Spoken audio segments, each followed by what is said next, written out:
Praise the Lord. आज सुबह सारे विश्वासी भाई बहनों को प्रभु यीशु मसीह के पवित्र नाम में प्रेज़ द लॉर्ड, हमारे परिवार की ओर से आपको प्रेज़ द लॉर्ड। आज सुबह परमेश्वर के वचन की ओर जाएं और पहला पत्रस चौथा अध्याय और उसकी 17वीं आयत को हम पढ़ेंगे, क्योंकि वह समय आ पहुंचा है कि पहले परमेश्वर के लोगों का न्याय किया जाए, और जबकि न्याय का आरंभ हम ही से होगा तो उनका क्या अंत होगा जो परमेश्वर के सुसमाचार को नहीं मानते। मेरे प्रियो, परमेश्वर के वचन में लिखा है हमारे मानी प्रभु के लोगों में ही पहले न्याय की शुरुआत होगी। हम वचन के लिए प्रार्थना करेंगे। सर्वशक्तिमान प्रभु, तेरा धन्यवाद ये धन्य और पवित्र वचन के लिए जो आपने हमें दिया है। इस वचन के द्वारा आप हमें आशीष कीजिए। पवित्र आत्मा, आप हमारी अगुवाई करें, यीशु के नाम आमीन। प्रभु की स्तुति हो। पहला पत्रस चौथा अध्याय उसके 17वें आयत में परमेश्वर का वचन इस तरह से लिखा हुआ है कि न्याय पहले परमेश्वर के घराने से, मानी परमेश्वर के लोग जो यीशु मसीह पर विश्वास करते हैं, वो जो लोग यीशु मसीह के पवित्र लहू से धुले हुए हैं और यीशु मसीह पर विश्वास करके भक्ति और प्रार्थना के साथ चलते हैं, लिखा है परमेश्वर अपने ही लोगों का न्याय पहले करेगा। मेरे प्रियो, ये तो न्याय का समय है। ये समय जो है, इस समय के अंदर हमें अपने आप को ठीक ठाक करना है, अपने आप को सही करना है। ये समय हमें परमेश्वर ने दिया है, क्योंकि परमेश्वर पहले विश्वास करने वालों का न्याय करेगा। पहले जिन्होंने यीशु मसीह पर विश्वास किया है उन्हीं का न्याय शुरू हो जाएगा। इसीलिए वचन क्या कहता है, हमें ये समय जो परमेश्वर ने दिया है, अपने आप को तैयार करने का समय दिया है। हम अपने आप को परमेश्वर के लिए, परमेश्वर की महिमा के लिए अपने आप को तैयार करें। हम कैसे तैयार करेंगे, इसके बारे में बाइबल में स्पष्ट रीति से बहुत सारे वचन को दिया है। प्रभु का वचन कहता है कि हमें अपने जीवन को जांचना चाहिए। हम अपने आप को जांचें और परखें और हमारी बुराइयां या हमारे अंदर, हमारे भीतर की सारी गलतियां और अनुचित बातों को प्रतिदिन निकालते हुए एक सही और सच्चे मसीह बनने के लिए परमेश्वर के दाहिने हाथ के नीचे अपने आप को झुकाएं। प्रभु चाहता है कि हम पवित्र हो जाएं, इसलिए लिखा है जैसा वो पवित्र है वैसा ही तुम पवित्र हो जाओ। मेरे प्रियो, हमारे जीवन में परमेश्वर का अनुग्रह है और हम सुख शांति, आनंद और भरपूरी का जीवन जीते हैं। इसका मतलब ये नहीं है कि परमेश्वर हमें देखता नहीं। इसका मतलब ये नहीं है कि परमेश्वर हमारे विषय में कुछ जानता नहीं। परमेश्वर सब कुछ देखता है, सब कुछ जानता है। आप और मैं, मानी कलीसिया और विश्वासी लोग किस तरह से चलते हैं, कैसा जीवन जीते हैं, कैसा व्यवहार करते हैं, अपने पारिवारिक जीवन में कैसा जीते हैं, अपने लोगों के साथ कैसा जीवन जीते हैं, उनका बोलना चलना, रहन सहन कैसा है, ये सब बातें प्रभु जानता है। इसलिए मत्ती रचित सुसमाचार में प्रभु का वचन कहता है कि वो आने वाला है, और सारे सुसमाचार में यीशु मसीह ने न्याय के विषय में कहा है। मेरे प्रियो, हम अपने न्याय के बारे में जागरूक हो जाए।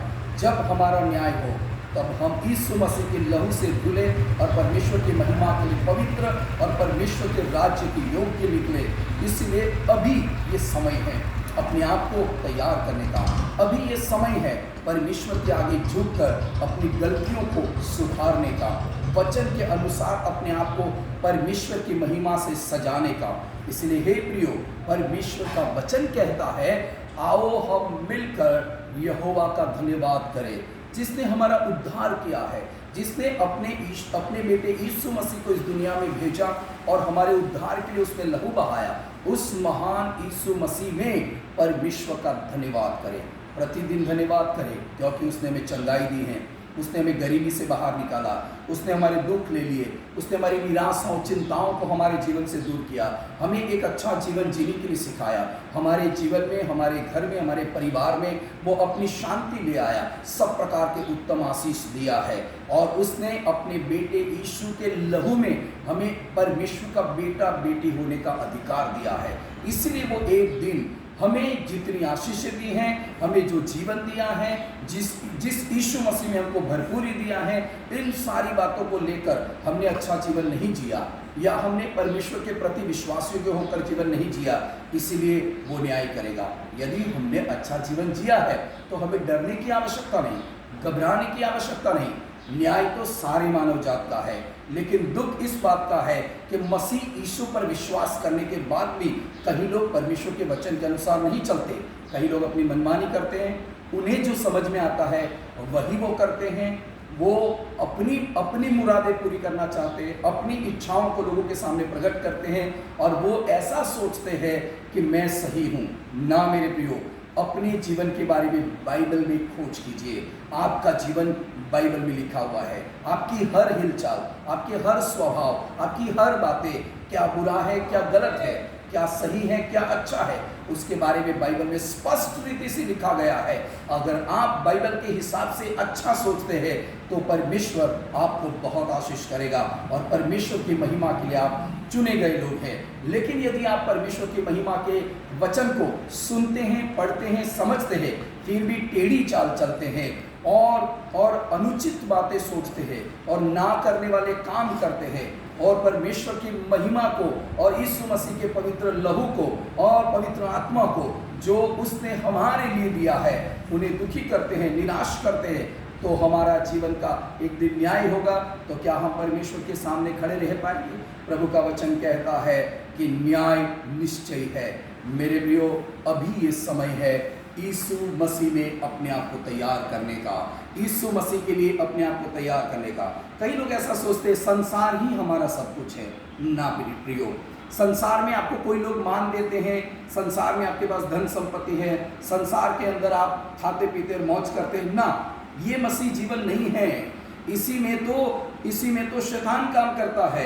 यही वो बातें हैं जिनके द्वारा लोग फंसाए गए हैं और कई प्रकार की नाशकारक पीड़ा और दर्द और तकलीफों में चले गए हैं। और प्रभु कहता है ऐसे लोगों के लिए स्वर्ग नहीं है जो परमेश्वर के वचन के खिलाफ चलते हैं, परमेश्वर की सच्चाई के खिलाफ चलते हैं, अपने आप को धोखे में रखते हैं, वो अपने ही आत्मा के बैरी है। मेरे प्रियो, परमेश्वर का वचन कहता है न्याय हम में से शुरू होगा। परमेश्वर न्याय मंडली में से, उसके ही घर में से, उस पर विश्वास करने वाले लोगों में से ही न्याय करेगा और न्याय का समय शुरू हो चुका है। ऐसा मत सोचिए तो प्रभु तो अभी तक आया नहीं है, प्रभु आने का बहुत देर है। ना, प्रभु आने वाला है। अब उसने अपना काम पृथ्वी पर शुरू कर दिया है। देखिए क्या क्या हो रहा है। चारों ओर समस्या है, चारों विपरीत परिस्थितियां है, आंसू, डर और भय पृथ्वी पर छाया हुआ है। लेकिन जिनको प्रभु ने चुना है, जो लोग मसीहत का जीवन जीते हैं, जिन्हें प्रभु यीशु मसीह ने अपना लहू देकर परमेश्वर का बेटा बेटी होने का हक दिया है, वही वचन से भटक गए हैं, वही सच्चाई से भटक गए हैं, वही परमेश्वर के न्याय से नहीं डरते हैं, वही परमेश्वर के पवित्र वचन को सुनकर सीखकर अपने आत्मिक जीवन के बारे में चिंता नहीं करते हैं। वे अपने आप को ये समझते हैं मैं सही हूँ। ना मेरे प्रियो, हमें अपने आप को जांचना चाहिए। जैसे दाऊद ने कहा, हे यहोवा मुझे जांच ले, मुझे देख ले, मुझे परख ले, यदि मुझ में कोई बुराई है तो उससे तू मुझ में से निकाल दे। मेरे प्रियो, ये प्रार्थना का समय है। हमें अपने आप को जांचना है, हमें अपने आप को परमेश्वर के हाथ में सौंपना है और परमेश्वर से कहे प्रभु कोई भी बुराई मुझ में है तो उसे निकाल दे और मुझे पवित्र कर, ताकि मैं तेरे लिए जीऊँ, मैं तेरी महिमा करूँ, मैं तुझे ही पुकारूँ, तुझे अच्छा लगे ऐसा मैं जीवन जीऊँ। यही इच्छाएं, यही मनोकामनाएं, यही विश्वास हमारे अंदर होना चाहिए। और इसी तरह मेरे प्रियो, यदि हम प्रार्थना और भक्ति के साथ आगे बढ़ते हैं तो मसीह के प्रेम से दुनिया की कोई ताकत हमें अलग नहीं कर सकती। परमेश्वर के पवित्र उपस्थिति में रहने और परमेश्वर के साथ अनंतकालिक जीवन बिताने से दुनिया की कोई ताकत हमें नहीं रोक सकती। मैं तो आप मसीह लोगों के बारे में परमेश्वर के वचन के बारे में बताता हूँ। जिन लोगों ने वचन को सुना ही नहीं है या प्रभु यीशु मसीह का नकार किया है, उनका तो क्या होगा, पापियों का क्या हाल होगा। लेकिन धर्मी लोग ही अभी सही नहीं चलते हैं। तो परमेश्वर का वचन कहता है पहले मेरे ही घर से, मेरे ही लोगों से न्याय की शुरुआत करूंगा। इसलिए क्योंकि आपको परमेश्वर ने वचन दिया, इसलिए क्योंकि आपने यीशु मसीह पर विश्वास किया, इसलिए क्योंकि यीशु ने आपके लिए लहू बहाया, इसलिए क्योंकि आपको यीशु मसीह में आने के द्वारा परमेश्वर ने पवित्र आत्मा दिया, इसलिए क्योंकि आप पवित्र आत्मा के द्वारा चलने और भक्ति और विश्वास में अगुवाई पाए हुए लोग हैं। और उसके बाद आपको धन संपत्ति और मान महिमा मिल गया, और उसके बाद आपने अपने मन मर्जी का काम शुरू किया और अपने ही स्वभाव में चलने लगे। इसीलिए परमेश्वर का वचन न्याय करने के लिए कहता है। एक दिन परमेश्वर न्याय करेगा, तब वो जो लोग बुरे हैं, जिन्होंने परमेश्वर की सच्चाई को नकार दिया है, जिन्होंने परमेश्वर के विरुद्ध पाप किया है, जिन्होंने परमेश्वर के वचन के विरुद्ध पाप किया है, जिन्होंने परमेश्वर के कलीसिया के विरुद्ध और परमेश्वर के दास के विरुद्ध पाप किया है और अपनी मर्जी को उन्होंने स्थापित किया है, वे सारे लोगों के बारे में बाइबल बताती है, वे बादल के जैसे हैं जो गरजते हैं बरसते नहीं, जिनके अंदर पानी नहीं है, वो हवा से यहाँ तक वहाँ उड़ाए जाते हैं। वो समुद्र की लहरों के जैसे हैं और वो ऐसे हैं जो हवा में उड़ाए जाने वाले पत्तों के समान है। निर्जल बादल है, ऐसा परमेश्वर का वचन कहता है। वो ऐसे पेड़ हैं जिनमें फल ही नहीं है। मेरे प्रियो, ऐसे लोगों से और ऐसी बातों से हमें सावधान रहने की आवश्यकता है। प्रभु का वचन कहता है, सत्य वो है जिसको हमने चुना है, उसका नाम यीशु मसीह है, और जो इस यीशु पर विश्वास करते हैं वो असत्य में कभी नहीं चलेगा। वो अनजानी व्यक्ति के पीछे, मानी जो वचन के अनुसार चलता ही नहीं, उसके पीछे नहीं चलेगा। इसीलिए प्रभु का वचन कहता है, न्याय मंडली के अंदर से ही शुरू होगा। हमारी बातों का न्याय होगा, हमारे विचारों का न्याय होगा, हमने बोले हर एक शब्दों का न्याय होगा, हमारे भले और बुरे कामों का न्याय होगा। मेरे प्रियो, न्याय के बारे में जागरूक रहो। पृथ्वी पर आपको लोग क्या कहते हैं ये इंपॉर्टेंट नहीं है, आपको लोग मान दे ना दे ये इंपॉर्टेंट नहीं है, आपके साथ अच्छी संगति कोई करे ना करे इसके बारे में कोई ज़्यादा ध्यान ना दो। आप अपने जीवन के बारे में सोचो कि एक दिन मेरा प्रभु आएगा तो क्या मैं उसके साथ स्वर्ग जाऊंगा? मैंने उस पर विश्वास तो किया है, उसको मैंने अपना प्रभु जान के ग्रहण तो किया है, पर यदि मैं उसके वचन के अनुसार नहीं चला तो क्या वो मुझे ले जाएगा? वचन में ऐसा लिखा है, वो जब पृथ्वी पर आएगा तो विश्वास मिलेगा क्या? मेरे प्रियो, विश्वास का मतलब है परमेश्वर के पुत्र यीशु मसीह पर विश्वास करने के बाद परमेश्वर के लोगों के साथ, कलीसिया के साथ, पास्टर के साथ, प्रभु के वचन के साथ, पवित्र आत्मा के साथ, परमेश्वर के महिमा के साथ विश्वास योग्य होना। हालेलुया। विश्वास किसे कहते हैं? आपने विश्वास किया लेकिन आप परमेश्वर की भक्ति आराधना अच्छे से नहीं करते, आप अपनी मनमानी करते हैं, तो आपके अंदर वो विश्वास की कमी है। इसलिए विश्वास को इकट्ठा करने के लिए या विश्वास में स्थिर होने के लिए आपको और मुझे परमेश्वर के वचन के अनुसार तैयार होना चाहिए, और ये तैयारी का समय है। आप घर में हैं, ज़्यादा से ज़्यादा परमेश्वर के चरणों में बैठो और प्रार्थना करो। आप सोचते हो कि बार बार पास्टर हमें यही से सिखाते हैं, मुझे कहते हैं प्रार्थना करो प्रार्थना करो प्रार्थना करो, हम प्रार्थना करते हैं। मैं आपको बार बार कहता हूँ और मुझे ये कहने में दुख या शर्म नहीं लगता है, इसलिए क्योंकि मैं आपसे प्रेम करता हूँ और मैं चाहता हूँ कि आप परमेश्वर की महिमा के लिए तैयार हो जाए। वो दिन जल्द ही आने वाला है, यीशु आएगा, अपने लोगों को ले जाएगा और वो लोग परमेश्वर के पुत्र यीशु के साथ जाएंगे जिन्होंने वचन का पालन किया है। यीशु मसीह क्या कहता है? वो ऐसा कहता है, जो लोग मेरे पिता की इच्छा को पूरा करते हैं वही स्वर्ग राज्य के भागी हैं। जो लोग मनुष्य की इच्छा पूरा करते हैं वो नहीं, जो लोग अपनी इच्छा को पूरा करते हैं वो नहीं, जो अपनी मनमानी करते हैं वो नहीं, लेकिन वो जो यीशु मसीह के पिता परमेश्वर की इच्छा को पूरा करते हैं वही स्वर्ग राज्य के भागी हैं। प्रभु प्रभु कहने वाले बहुत सारे हैं, लेकिन क्या वो सारे स्वर्ग जाएंगे? ना मेरे प्रियो, प्रभु प्रभु कहने वाले नहीं, लेकिन प्रभु के पीछे चलकर अपने आप को समर्पित कर कर नम्र और शून्य बनकर परमेश्वर की महिमा की खोज करते हैं, वही परमेश्वर के राज्य के भागी हो जाएंगे। जो पवित्रता की खोज करते हैं, जो वचन की सच्चाइयों में जीवन जीना चाहते हैं, वो परमेश्वर के राज्य के भागी हो जाएंगे। इसलिए मेरे प्रियो, मुझे और आपको और सारे विश्वासी भाई बहनों को अपने आप को तैयार करने का समय है। आओ मिलकर हम परमेश्वर के चरणों में बैठे प्रार्थना करें और अपनी छोटी छोटी गलतियों को सुधारें। छोटी सी लेकिन वो बहुत बड़ी प्रॉब्लम खड़ी कर सकती हैं। छोटी छोटी बातें आप घर में भी करते होंगे, व्यवहार और बातों में करते होंगे, वो गलतियां हैं आखिर। आप अपने आप को सही साबित करने की कोशिश ना करें, इसने ऐसा किया इसलिए मैं ये कर रहा हूं, ऐसा नहीं। आप अपने आप को जांचें, आप अपने आप को परमेश्वर के लिए तैयार करें। आप यही कहें, मुझे, हाँ प्रभु मुझे जांच, मुझे परख, मुझ में बुराई है तो निकाल दे। हाँ प्रभु मुझे अपने लहू से धो दे, मुझे पवित्र कर, मुझ में से सारी बुराइयों को निकाल दे, मुझ में से वो सारी अशुद्धता को निकाल दे, और जैसा तू पवित्र है वैसा मुझे पवित्र कर दे। और इसी प्रकार से हम प्रभु की भक्ति और प्रार्थना में, विश्वास में बढ़ते जाएं।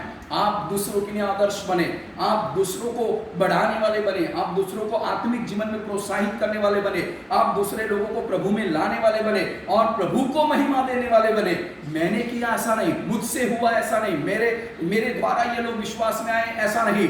आप और मैं कुछ भी नहीं हूं, सब कुछ परमेश्वर है जो हमारे द्वारा कार्य करता है।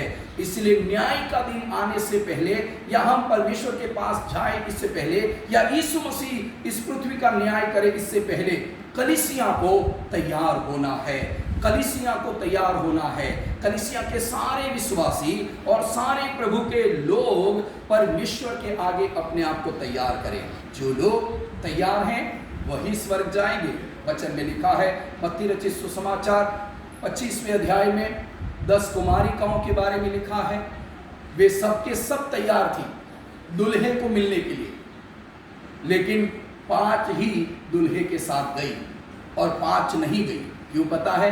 इसका कारण यह है, उनके जीवन के अंदर सोच थी कि मुझे दुल्हे के साथ जाने का मौका मिलेगा और मैं सच में दुल्हे के साथ जाने के लिए ही चुना गया हूं। लेकिन वो बाहर इसीलिए रह गए क्योंकि उन्होंने अपने जीवन की तैयारी नहीं की थी।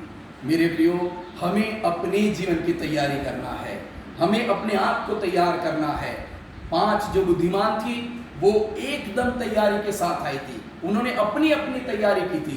हर एक व्यक्ति के पास वो तेल था जो पवित्र आत्मा का अभिषेक कहते हैं, वो तेल उनके पास था और वो अपनी मसालों को जलती हुई रखने लगी और इसीलिए वो दुल्हे के साथ चली गई। लेकिन मूर्ख जो 5 थी वो अपने आप को ऐसा समझती, हम तो दूल्हे के साथ जाएंगे, हम तो उसके साथ उस भोजन में भाग लेंगे ही लेंगे, हमको तो उसी के लिए चुना गया। ना मेरे प्रियो, हमको बुलाया गया है पर पहले हमें तैयार होना है। क्या हम दुल्हे के साथ जाने के योग्य हैं? योग्य होना है मेरे प्रियो, है नहीं, हमें योग्य बनना है।